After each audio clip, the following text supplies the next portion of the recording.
Pancit around the Philippines!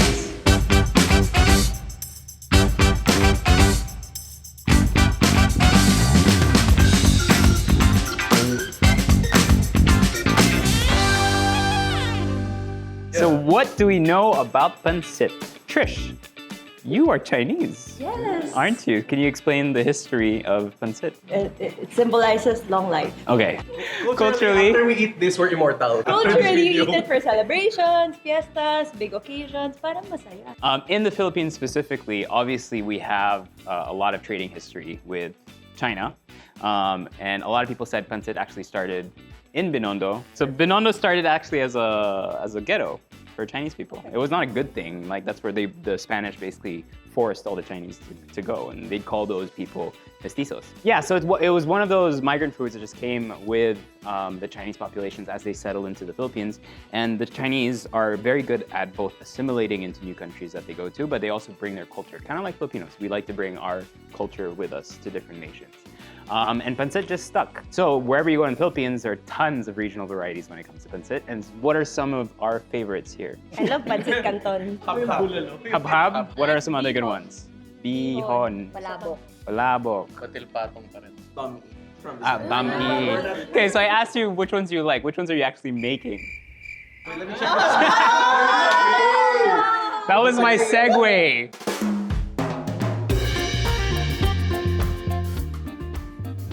Tuguegarao Pancit Batil Patung is famous here in the northern Philippines, especially here in Tuguegarao City, Cagayan.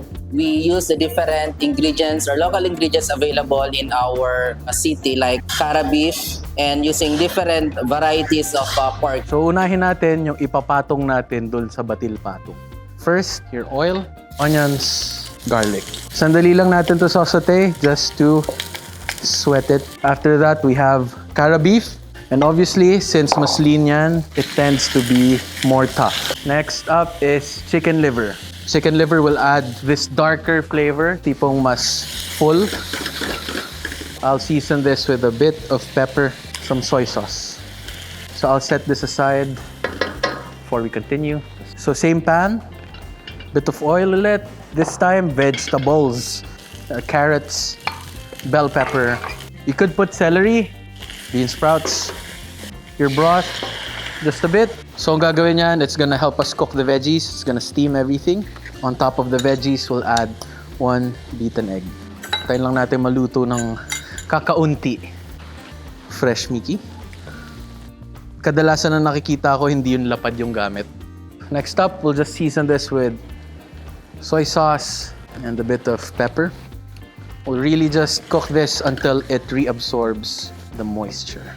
Yung batil patong natin actually has 3 parts. So we're done with the patong, which is the cara beef, and we also have like cooked lechon kawali there.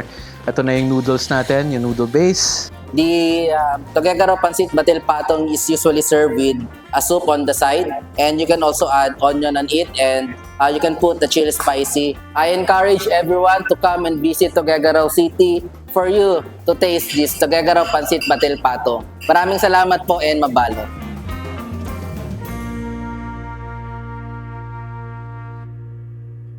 So, Chef, I want to know, you said a while ago that this is your favorite. Yeah, it's the combination of like a dipping sauce and then your pancit and then like soup. And what I noticed was the soup itself, although it has seasoning, turns out you had to eat it with condiment and your soup. Okay. You have a dipping sauce and a soup, but you still mix it all together?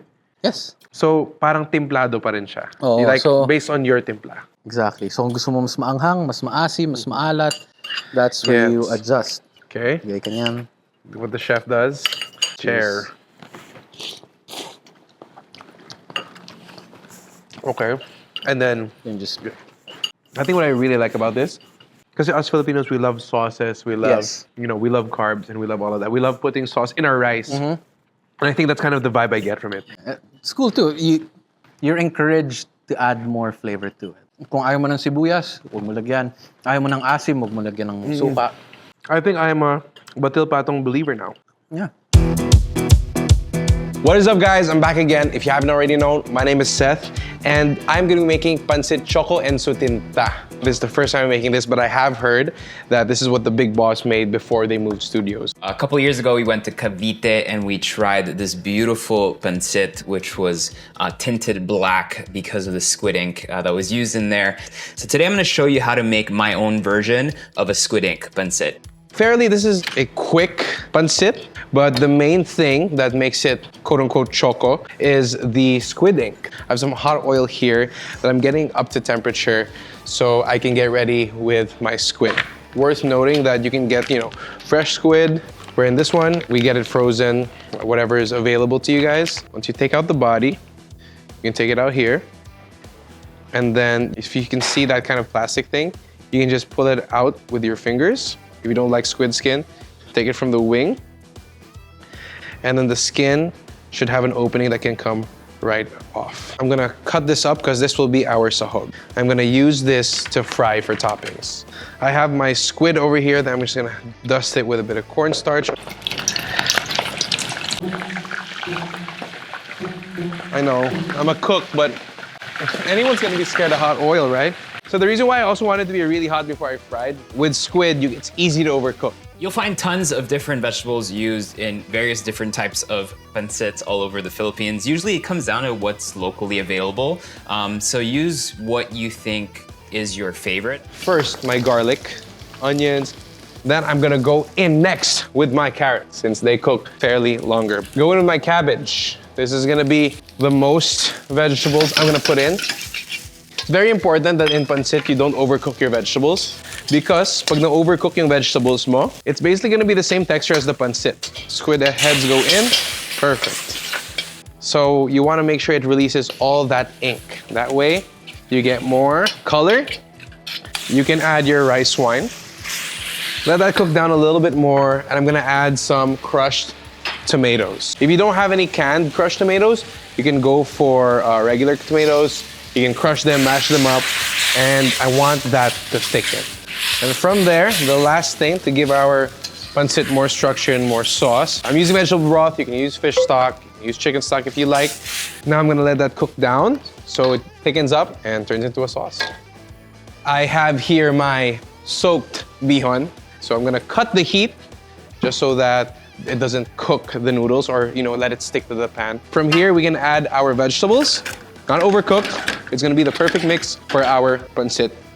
Now I'm gonna put a nice generous scoop of our pancit. Mandami para immortal tayo. Put a little bit of our kinchay. I'm gonna call in my friend Trish. Please come here, take this from me. Thank you so much. Thank you so much. No, I'm kidding. Here I have Pancit Choco. Want you to give it a try. Now, why do you think it's called Choco? I'd like to think that there's squid ink, but I'm surprised it's not as black as I thought it would be. I thought on the sauce itself already, it looked pretty dark, so I was like, okay, it might get hella dark. And then when I put the noodles in, it started to get lighter, so I was like, okay. So you guys make this at home, please make it darker. It looks really good though. And I think it looks pretty appetizing. Yeah. Cheers. Surprisingly, I thought it was gonna be pretty malansa because of the squid ink, but I realized that what balances out here is the crushed tomatoes. So you get the acidity because it has crushed tomatoes, and that's how it kind of adds up to it. I think you cook the squid really well also. It's not like hard to chew. Yes, exactly. Cheers to you, Caviteños. Hello everyone! Today we're making Vigan Miki. It's actually my first time to try Vigan Miki, but I heard this is one of the favorite meriendas in Vigan City in Ilocos. And I'm excited to make it for you guys today, especially because the weather is starting to be cool and rainy, so bagay na bagay to for that season. I know in Ilocos, a lot of people make their noodles from scratch. Obviously, you can do that if you want, but today we are also going to be using store-bought noodles. Now we add in our onions and our garlic. We're gonna add in our protein. So I've already pre-boiled this. I've also shredded the chicken. We're gonna put this in. And then we are also going to be adding our boiled pork. While that's cooking, we're gonna add in our patis. So you can see that the protein has absorbed the liquid. It's it's time for us to add in our stock. Wait. And then we add our annata powder. Let's just give that a mix. We can also season it with some salt and pepper. Now that our soup is starting to simmer, it's time to add in the noodles.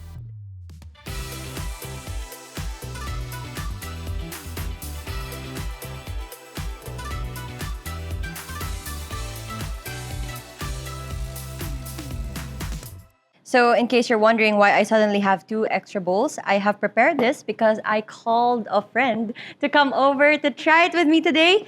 Nika's here! Hey! It looks so good. Yeah, I made you a mini version.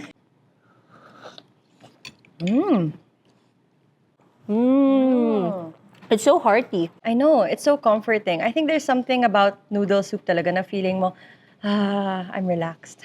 Perfect siya pang merienda or kung Tama. maulan. Good job, Trish. So good. Thank you. Well, I'm excited for your noodle dish. What are you making today? Oh, I'm making, get this, Pancit Puti. Oh, okay. Good luck, Nika. I will leave the small bowl and I will take the big one with me. Bye!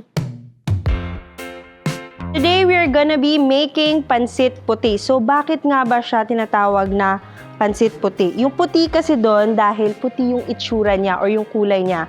Hi, my name is Chef Louie from Sudipen, La Union. Share ko ang aking recipe na Pancit Puti.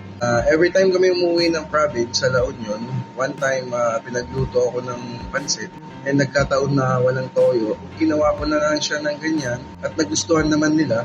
Tuwing umuwi na kami sa province, lagi na pinapaluto sa akin yung Pancit Puti.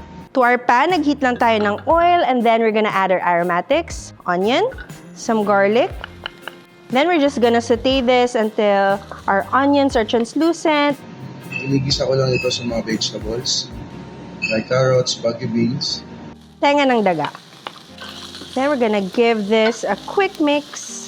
Sabi ni Chef Louie, i-reserve daw natin yung kalahati ng ating gulay kasi later on, we're gonna use this as toppings. To this, we're gonna season with some fish sauce and some pepper. Ang nagpapasarap dito is yung bulalo stock. Yun kasi yung sinisip-sip ng noodles yung stock niya, kaya masarap siya. So, bihon is actually the perfect noodle for this one kasi bihon absorbs water, 'di ba? So, yung mismong stock talaga yung magpapa-flavor sa ating pancit. Our bihon has absorbed all that liquid and as you can see, it's nice and plump. Time to add in our kinchay and sesame oil for added flavor. Then we'll give this a final mix before we plate.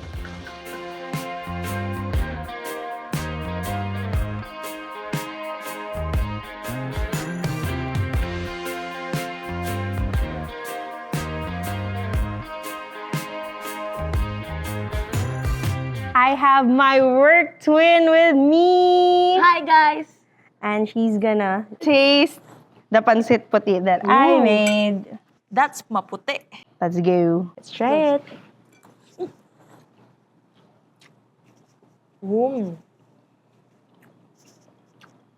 At first thought, akalaan mo na it's bland kasi 'di ba parang wala siyang sauce, wala siyang anything, but Because it's white. the bulalo really parang gave it like so much flavor. Bihon is a great vessel to incorporate a lot of veggies, protein. I love bihon so much. This is actually one of my favorite pancit. How about you? What's the dish that you're gonna make? I'm gonna be making Pancit Bato from Bicol. Hey! Let's go! Hi, I'm Ina, and I will be cooking Bicol's famous Pancit Bato. We had our Bicol's best, Kuya Elvis Payos, and now we welcome him again to introduce the Pancit Bato. Bakit ba tinawag natin Pancit Bato to? Kasi meron po sa lugar na sa Iriga City po ay bayan ng bato. So yung mga tao po nagtatrabaho po yung, ang trabaho talaga nila, Pancit Bato po. Sila po yung nagluluto ng mga Pancit Bato. Ito po ay binibilad po namin sa araw. Tapos yung noodles niya ay tumuyo po. We're gonna start sauteing our proteins. Gigisa po tayo ng baboy at hipon. Pagsamahin po natin doon. After we've sauteed our proteins, let's add the chicken stock. And now we're gonna add our Pancit Bato. Stir it all together until it absorbs all that chicken stock. While waiting on this to soak up all that liquid, we're gonna go ahead and stir fry all the vegetables. Magigisa ulit po tayo ng bawang, sibuyas, carrot, repolyo. Ito po ay titimplahan natin ng paminta, patis. And last part, let's add in our stir-fried vegetables. Mix it well. Pag naluto ng pancit bato po, ito po ay merienda po. Hinahaloan po namin ng prenitong taba na saging.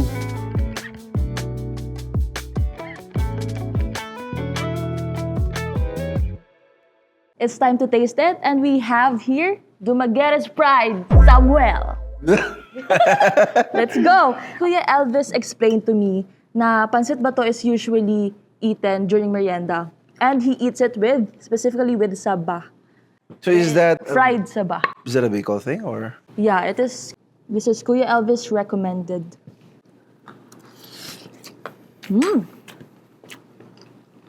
Saba. Para akong nasa Bicol. Okay, I get it. Parang siyang condiment talaga, parang ulam and rice, if that makes sense. Kulang na lang orange juice. Merienda na talaga. So, what are you gonna cook for today? Gonna cook pancit mami. Para sa mga single mami. Sam again, we are preparing Masuki Mami from the Masuki Noodle House in Binondo.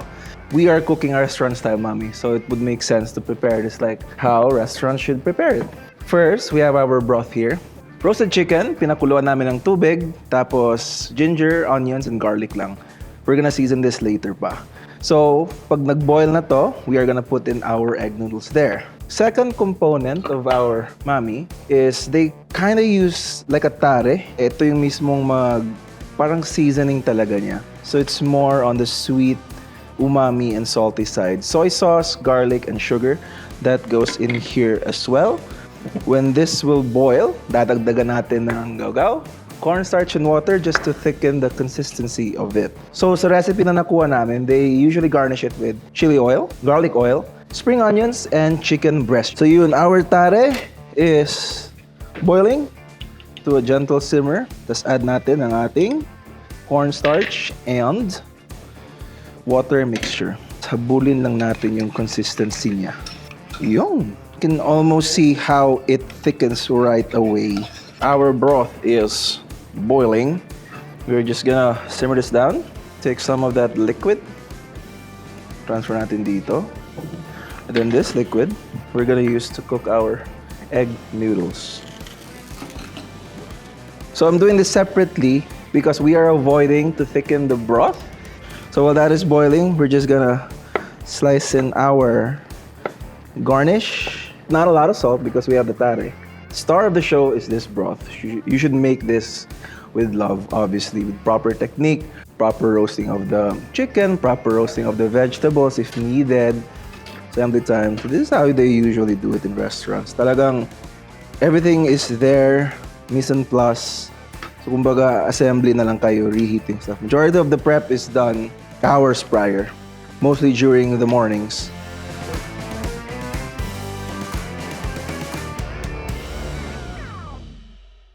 Ano to? Oo. Chicken mami, syempre. Nice. Mix na. Para akong nasa SM Mega Mall Basement 1. Actually, lots of my research were based on your mami food crawl sa Binondo. Oo nga, no? Kailan yun? Yeah. 2023. 8 years ago. Parang ikaw lang yung Serve mag-isa. kita. With like, Friend lalo kita. Kuya Mon or... Oo. Si Yeah. Mon tsaka si Chester. Tapos naka-face mask pa kayo. Ay, oo nga. Soup. Grabe. Pakiramdam ko para akong immortal. Sarap. Yeah. I don't know if I'm wrong. If it's Masuki, it's like Phil Chai, right? So there's this place that I really like. Pinuntahan na rin naman yan ni Erwan. It's called Coco's Pares. And it's not just there. Usually yung mga mas Filipino na paresan. Gets. Pag sinabi nilang pares mami, kadalasan ang nilalagay nila, yung noodles, lalagyan nila ng sabaw ng pares, tapos Okay. yung broth. Tapos yung broth na yun, umaga pa lang gumagalaw na. Oh, So I guess it's the same concept as this, except na Philippinized ng intense dahil sa pares. But this is really good. It was fun, TBH. Puro pancit. Pero it was, the reason why it never got repetitive or boring is because we got to see the difference between the pancits around the Philippines, What was your favorite pancit out of everything that we did? I think I like the one that Trish made. How about you, Ins?